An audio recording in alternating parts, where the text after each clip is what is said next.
welcome to Sit Down Startup Podcast. I'm Pedro. And I'm Tara. Welcome back to our podcast, and thanks for being with us.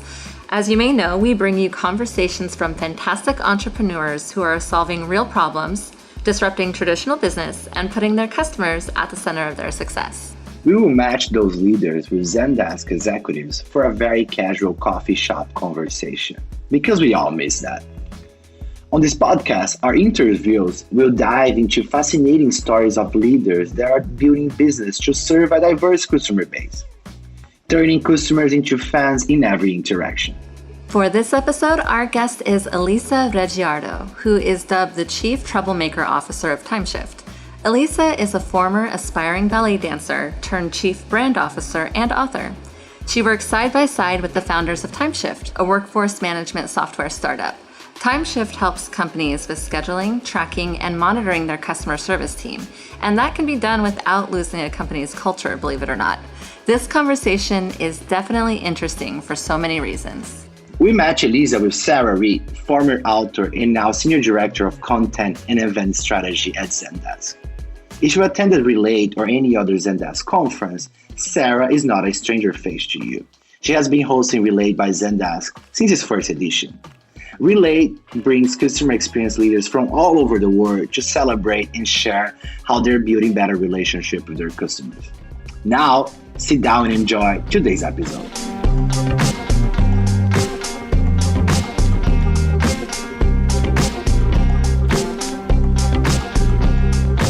Hey, Lisa. Hey, Sarah. How are you? I'm good. How are you today? I'm doing very well as well. Very, very happy to hear your voice. It's nice to hear yours too. And where are you today? Well, I'm in Lisbon. Have you been here? I have. I'm in San Francisco. And, it's a shame we're so far apart. We've traveled around the world together. And, I was so hoping to see you multiple times this year. It's one of my highlights. And I was thinking about it this morning that even though we have spent so much time together, I don't think we've ever sat down and had a cup of coffee. Or a glass of wine. I mean, we've had a glass of wine in passing. With a lot of people around us. But that's very true. I guess we'll need to pin that and make sure that happens next time we're in the same town. So if we were in a cafe in Lisbon right now, what would you order? I mean, I rarely take espressos when I go to coffee places, but I would definitely invite you for a wine instead. A green wine, namely, because it's one of the perks of living in Portugal is having green wine at coffee places. So what about you? Would you also take a coffee or a glass of wine? Well, considering it's still morning for me, I might, but I will say I am prone to a cup of coffee. And I like an almond milk latte, I will fully acknowledge it, and a glass of water and a glass of wine. There you go. My preference is all three at the same time. Perfect trinity. So, I would say you and I are pretty kindred spirits, and we have been from the moment we met. We both love tattoos, which is unfortunate people can't see them right now. True.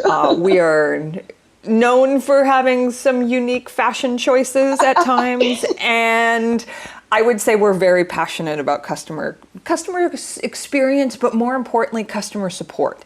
Like, we love the true customer service teams. And, but what else should people know about you? For how many hours do we have? I guess I developed my passion for customer support into also other areas that orbitate around customer support, which back at the time when I started in this industry, I had no idea even existed. I actually didn't even know customer support was a thing, right? And I guess one of the things that maybe people should know about me is that I started studying or dancing classical ballet when I was 3 years old, and I was very committed to be a very famous prima ballerina. And then, life happened. So I had an injury and I stopped dancing when I was 17. And that's kind of what took me to customer support in a very indirect way, because I had to pick what to do with my life. And at the time I had learned a few languages. And that's what got me to a customer support role when I was 19. And I've never let go this industry ever since. But I would say for anyone who's in a support role or has had a career in customer support, while that may be unusual, not many of us start off as professional ballet dancers.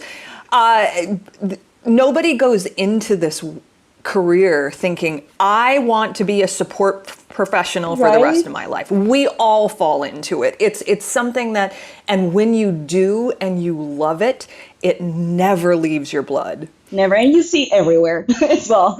And you see it in your work and outside of your work, and you share with your family. And I don't know, I feel like none of us heard what customer support was when we were children. You know, either you want to be a rock star or a lawyer or or a writer. Exactly, right? And then somehow we landed here, and then it's this thing that you really want to share with the world. Like, hey, this exists, and there is all these fabulous people dedicating their lives to, make these experiences better. You work for Tymeshift, and if you go to the website and look up you on the website, it refers to you as the chief troublemaker. I did not think that. I didn't think that name for myself.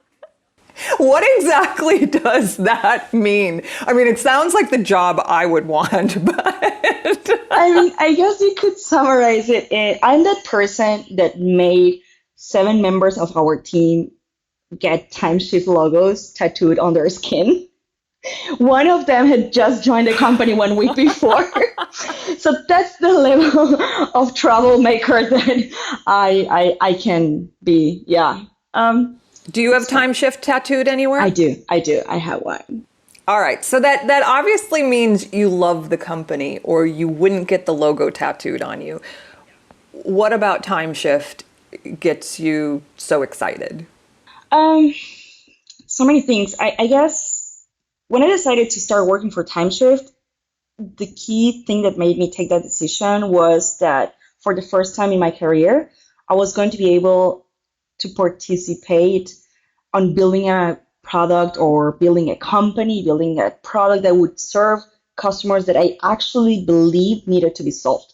And I actually believed at the time, and I believe it even more now, that we're doing a great thing, right? And I had many amazing experiences with jobs before, but it was also most of the time was about, I love the team, I love the culture, I love what I'm learning, how I can grow within this company. But that was the piece was missing, feeling identified by what we are doing and really believing in that. That was the one thing that made me really fall in love with Tymeshift, and that's still nowadays very true. There are many more things now, but but that was the reason. So for people who may not know about Tymeshift, what's the quick little synopsis of what you do, who you are, why you're important? So I'm going to say a word that might not sound very, very sexy, which is Tymeshift is a workforce management solution.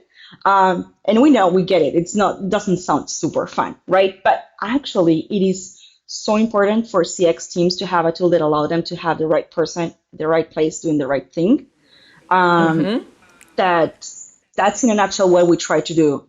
Long story short, historically, workforce management hasn't evolved a lot during the past decades.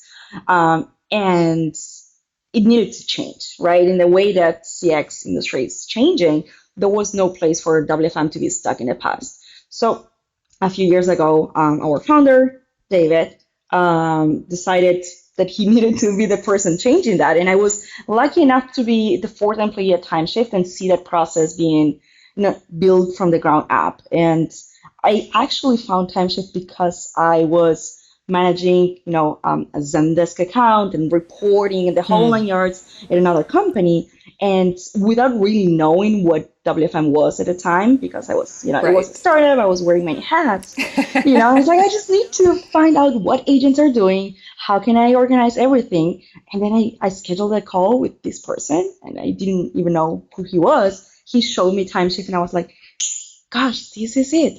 This will fix all my problems and will get me to where I need to go. So you didn't even know what you needed at the time. I didn't. And you knew there was a gap, but you weren't quite sure how to pinpoint what it was. And Tymeshift walked in and said, well, here, this is what you're missing. Yeah, And this is what you can get. exactly. And it seems so uncomplicated, just going to a marketplace and installing an app, and after 5 minutes being able to see what my agents were doing. I was like, wow, is this magic? Because I had been struggling, like for a long time with spreadsheets in the whole 9 yards. Like I hope that someone identifies by this, because I felt very lonely and isolated in that painful process. But yeah, it turned out it wasn't that complicated. But you're hitting on so many important things. I ran contact centers for almost 20 years, and almost every new startup that I joined, one of the first things I would do is take a look at their workforce management, because you're right, it's the most unsexy of the necessary components of customer support from an operations standpoint, but it can be a game changer. When you know where your agents are or where they're supposed to be and what they're doing, and that can change the entire dynamic of a support organization, because the agents feel better about what they're doing because they're doing the right thing at the right time with the right person, and your customers are happier. But it's almost always a hard sell internally, because CEOs and founders oftentimes think of workforce management as a control mechanism. And so if you're coming into an organization that has a really open culture, it can be hard to convince the powers that be that you need this tool. When you see leadership and CEOs being very protective, that's actually a great sign, because they're coming from an angle that actually matches their culture, and it's not like they are trying to impose something that they don't know how it's going to work out. When we see leadership teams being extremely careful, like, okay, how are my agents going to react to this? It's just a matter of understanding how can we roll this out in a way where they feel also involved and comfortable, right? And that's actually a great point. Like, yes, tracking and monitoring what agents are doing can be seen from that angle, like, oh, there is a big brother tracking everything you do. And one of the things we hear the most, like, I don't want to have to fire my agents. And yeah, you don't need to. By learning what's not working, you can definitely use that information to empower your agents, to increase their productivity, to allocate them to the places or to the tasks that they enjoy the most doing, or they feel more, I don't know, they can master those tasks, right? Or you can also identify the ones where they're getting stuck all the time, right? And then use that for coaching purposes. And it's about the way you roll it out. It's not the tool, it's how you do it that can be the game changer. I wish that we could see the audience right now, and I would have people raise their hands and be like, all right, who has a customer support organization, whether it's one person or 100 people, like raise your hand. And then who has workforce management? How many people, what percentage do you think would raise their hand? I think that nowadays more and more teams are using at least a portion of workforce management, because there are like so many things to it, right? You have the part that tracks your activity, the part that allows you to have visibility, and then as teams scale, they need scheduling, right? And they need advanced reporting, or they need forecasting.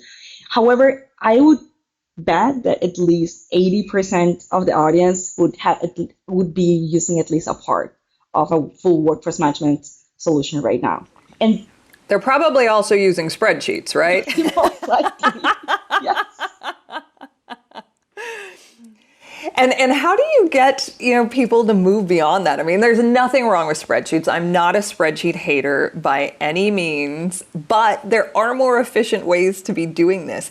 And it's also about, you talked about how do you roll this out and communicate it appropriately. And a tool like Tymeshift actually helps you with the transparency side of things, because you can share that data so much easier and cleaner to not just the upper levels, but certainly also to your agents. Yeah. And I think that visibility is something that needs to be, I don't know this word in in English right now. Do you say democratized? Democratized? Yes. Yeah, that's my Latina talking now. It's like, oh, in the sense that I was an agent for a long, long time. And I remember wanting to see how am I doing, right? And not wanting to wait until my manager had that bi-weekly one-to-one with me to share, oh, this is how many tickets you've solved, or this is where you are falling behind. Your first response time, like isn't quite there. And those are the things that a workforce management solution can solve, right? You can uncover the information for both sides. And let's face it, like if you wait to share feedback 1 month later, 1 week later on some key stats with your agent, that time has passed. You can't really fix what has already been done. But if you actually enable your agents to see what they're doing in real time, first of all, you're giving them autonomy, you're empowering them, and they can also be more self-conscious and act on those data points right away during the day. So you actually can spend those meetings or the time that you have with your agents to work on how do I get you from A to B? What makes you happy? How does a career in support look for you, right? And all those amazing things that you do want to work on with your agents. I love everything that you're talking about because it's really about empowerment, and it is around helping agents understand that this is more than just a job. Like they're doing something extraordinary for someone on the other end of their communication channel, be it phone chat, email, social, it doesn't matter. Like however they're talking to a customer, they're conveying help. And that is just, when you think of it that way, it's such an extraordinary thing. And to all the leaders out there, what you're helping them identify is that there's a human behind every metric. We are so metric focused in support, and this helps really humanize the numbers and helps tell the story that we need to hear. Yeah, and I think I always say this. I feel like support agents are worth their weight in gold, because none of this would happen if they wouldn't be there for our customers. So if there's anything that tools can do to support them do their job better and actually focus on the things that matter, then that's what we need to build, right? That's onto us companies to make sure that happens. Yes, no pressure. No pressure at all. So we understand the importance of support. We get all this. Why do you think support gets deprioritized with so many founders? I think it's not easy to be a founder. Not that I've been one, but I've seen it very closely a few times. And when you're wearing a lot of hats, which, let's face it, if there are founders hearing us, I feel like they identify by that. It's hard to let go that piece of your business where you're so close in contact with your customers, right? And it's hard to say, okay, I'm going to bring someone in and prioritize that over I still want to be in touch with my customers very closely. I want to understand what they're emailing us or what they are struggling with or what they are saying about what I've built because it's my tiny baby, right? So I think it can happen that, like that first hire, that first support agent can feel very scary. And what I've seen happen is, people trying to bring this like super experienced support person to dedicate themselves just to support. And that's where things like kind of don't really work out because that founder is wearing so many hats that also needs like a companion, like a partner in crime that is also wearing a lot of hats. And those key people that you build around you for your core team are going to be the ones that will then evolve into all these different areas of your company. And they will grow with you and you don't need to really spend a lot of money, right? Which is also most of the times the case, on bringing someone with 10 years of experience in support. You just need someone hungry to learn and build something with you. That's such a great point because in a startup organization, and I know people say this all the time, but the people that you initially start a company with are oftentimes not the people who should be in those positions 5 years down the road, because they need to move on into other parts of your organization because they have such in-depth knowledge. And that's probably the time then where you need to upskill or change how your support organization is. And that's when you can bring someone in who's done this for multiple places at multiple times and understands scale and understands massive growth, and allow that first support leader to now move on into your organization and do other fabulous things. Yeah, and that's where, like all these roles around the core of support arise, right? When you have 5 agents, you don't need someone to take care of QA, someone to take care of documentation and training, someone to take care even of workforce management. You really don't need that. You need someone wearing a lot of hats, trying to get done as much as the person can. But then that person can also discover, their passion. And whenever your team scales and you start needing people fully dedicated to all these different areas, is where people will get to see where they feel they fit best, right? And live happily ever after. And live happily ever after. Which leads me to a question. You started off wanting to be a ballet dancer. I started off wanting to be a writer. We both ended up in support, but somehow you ended up writing a book. You just wrote a book last year. I don't know how. I still don't know how. And this, by the way, was before quarantine and shelter at home. When did you have time to do this? Well, fun story. Actually writing the book, it was a 2-month process. And I co-wrote this book with Alexa, who's our content writer at Tymeshift, because I know nothing about writing. So I needed someone to talk me into sense, right? I just wanted to share a story. And then she talked me into, okay, this is how we're going to do this. And back then she was in Japan. I was in Lisbon. So big time zone gap. So what we used to do is her evening was my morning. And I would wake up, grab some coffee. I might have had a few morning wines, but we will stay between you, I, and the audience. And then we do these 8-hour Zoom calls to brainstorm and deep dive on all these things that we wrote in the book. And then I would end it up and then work on Tymeshift things. So it was very fun, very intense, and yeah, it was a very personal process. In fact, because I felt for a long, long time that my story was unique and that I was the only one feeling lost and what am I supposed to do with my career? How is this even a career, I guess? And then when I started meeting people and seeing there's most of the people I know in support never actually thought this would be actually a career, right? So I had to go back to those places when I felt a little bit lost, and that wasn't easy. But I've been hearing so many people share I just read your book and that's exactly what happened to me. I'm happy someone said it, and that just makes all those long days 100% worth it. Totally worth it. And it is such a great book. And go ahead and do a shameless plug for me, because what's the title? Where can people find it? Because it is extraordinary. Well, I'm terrible at doing self-plugs.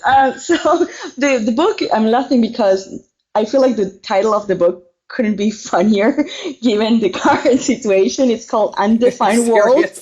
Yes, it's called Undefined World. I actually got a tattoo of it on my arm previous of the entire situation in 2020, and now I feel okay, I should hide my arm because people are going to think it's about a global pandemic, and it's not. It's a book.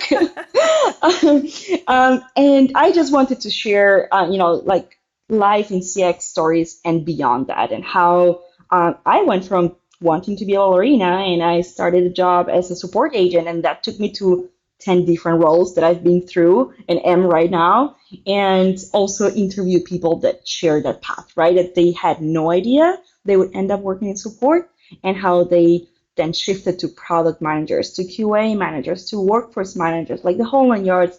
And we have a website, which is undefined-world.com, and you can get the book there if you want. Well, for anyone who is in support, knows someone in support, has ever had customer support, it is a worthwhile read. Thank you. So before I let you go, how do you encourage people to follow their passion? What's the one piece of advice that you give for anyone who doesn't think they have the time or the experience or just that they don't deserve to go off and follow what they want to do? It's a great question, and I do feel like whatever I answer now might change in a few years because that's how I work, And after I've learned that change is truth that will follow us forever, I started feeling more comfortable. I guess right now, to me, the answer would be find a mentor, and a mentor can be really anyone. Can be your boss, can be your friend, can be your wife, can be your, however you want to find that mentor, and in whichever person you find it really changed the way that I saw my career and like all the fears that I had and all the insecurities that I had on like, should I try this? Can I go and try these other things? And then also acknowledge the fear and the freeze, right? It's a big part of who we are as humans. It's just how we work.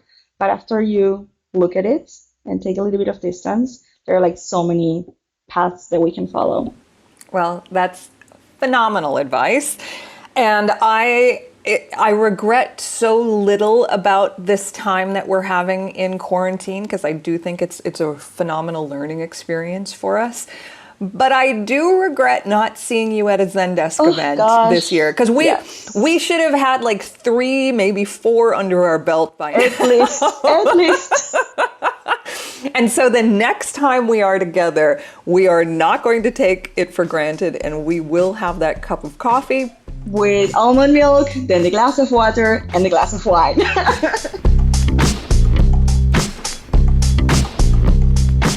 No more spreadsheets. I'm not a spreadsheet hater, but there are better ways to do things. Thanks for sharing your story, Elisa. It's impressive to see how Elisa started as a ballerina, moved to a customer service job, and is now creating trouble at Tymeshift. What a great group to have a cup of water, coffee, and wine, and talk about customer experience and tattoo for hours. I really like how they mentioned that the founders and CEOs often think of workforce management as a control mechanism, conflicting with an organization's open culture, which makes sense, right? But what we learned is that it's actually the opposite. Investing in workforce management solution allows your startup to scale without losing customer support quality, which actually drives better employee retention and many other benefits. It's cool that you can democratize information for the team so everyone knows what's going on. Such a great point, Tara. I'm a strong believer in hiring hungry people to help build a startup in the very early days. If you want to hear more from Sarah and Elisa, check it out our online series CX Moment. And tune in next time with Guilherme Malbach, CEO and co-founder of Lemless. And if you like this episode, don't forget to rate us on your podcast of choice. Maybe even share it with a co-founder. Keep us posted. We will love your feedback. And when Pedro and I are not recording this podcast, we are part of Zendesk for Startups. If you're a startup, go to www.zendesk.com/startups and sign up to join our program. Qualified companies get 6 months free of Zendesk software for customer support, sales, and customer engagement teams. They also get connected with our exclusive community of leaders and partners who are changing the landscape of customers' experiences. Talk to you next time. Stay hungry.